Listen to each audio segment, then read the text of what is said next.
Man, there is a new football league that everybody is talking about. The Alliance of American Football.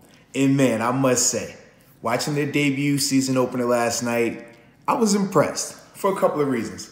First off, the big hits. They're legal in the AAF. You're allowed to hit people really hard. We saw somebody's helmet get knocked off. We saw some big shots down the field. No flags. I mean, it just brought back that old school feeling of football. You know, what we all fell in love with. Man, so that was the first thing I was really impressed with the AAF. The second thing was the pace of play. Wow. I mean, typical NFL games, 3.5 hours. But last night, man, watching those games, 2.5 hours roughly.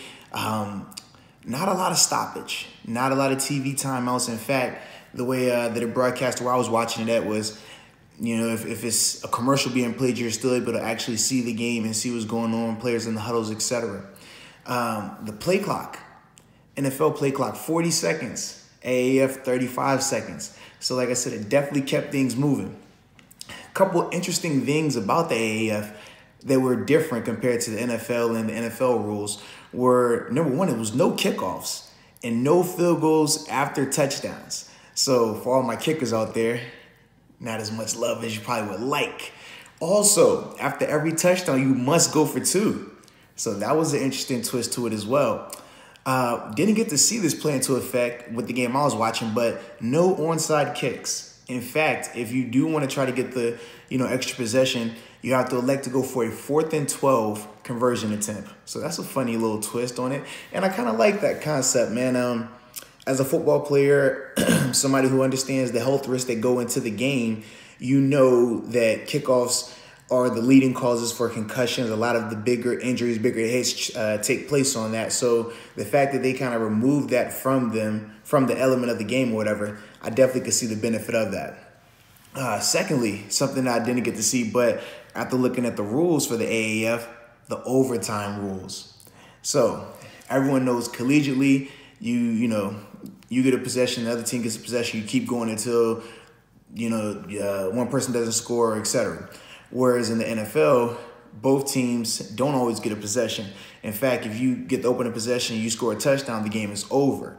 Well, in the AAF, the way they do it is similar to the collegiate rules where both teams will get a possession from the opponent's 10-yard line. But if both teams score, if it's tied up again at the end of both teams' possessions, the game is over. It ends in a tie. So that is a different twist as well.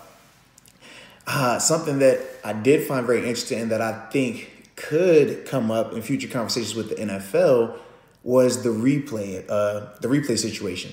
So the way that the AAF does their replays and their challenges, they have a camera on the replay official, and you're actually able to hear directly their communication with the on-field referees. They're telling them what they're looking for. They're telling them their thought process.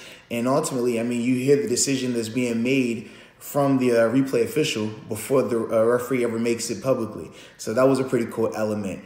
Also, the sky judge. Now, I know my people in New Orleans are going to love this for the simple fact of the sky judge's job is to correct any egregious errors that may have been made or calls that may have been missed. They have that opportunity to correct those and step in. So when you think about that Saints-Rams NFC Championship game, the no call on Nikel Roby-Coleman, this sky judge essentially could have stepped in and made the call for pass interference. So that's something that's very interesting. And I think the NFL could potentially adopt this depending on how it goes through with the AAF as their season progresses along. A couple cool things that I also liked was, the head coaches are all mic'd up. And typically in the NFL, you have to wait, to the middle of the week to hear some of the comments or hear some of the clips from the mic'd up. Whereas with the AAF, they will allow some of that to play on, in between different plays and different breaks and stuff in the game. So that was a pretty cool thing. They also have the app where you're able to follow the game in real time, see the different Pro Football Focus grades and stuff like that. So that's a cool little element to the game that I liked. It was a little twist. When we think about the AAF just in general and you think about the longevity that it could potentially have. The thing that I do like is the quality of the players. When I think back on the XFL, when that first came out, the quality of the players wasn't to the best standard, and it was very gimmicky. Whereas with the AAF, I mean, a lot of these guys have, multiple years in the NFL via active roster, 53-man roster, or practice squad guys. A lot of my former teammates are actually on some of these AAF rosters as well. So when you think about the quality of the players, I feel like that is the biggest difference. And when you compare this league to a CFL, the difference between those are the rules are a little bit different in the CFL. Also for those players, I mean, having to leave the country essentially to go play football is a little different. But being able to stay right here in the States, playing rules very similar to the NFL, and versus some still top quality players, I feel like this is definitely has a chance to be successful. Something that the AAF does to protect themselves from losing all their talent is with the contracts. They make all their players sign 3-year contracts. They're not guaranteed, but you are able to leave or break your contract for an NFL opportunity, but you cannot leave or break your contract for any other league. So that'd be interesting to follow, obviously, next year with the XFL coming back to life and everything like that. Also, when you think about just the names that are in this league, obviously you have Bill Polian.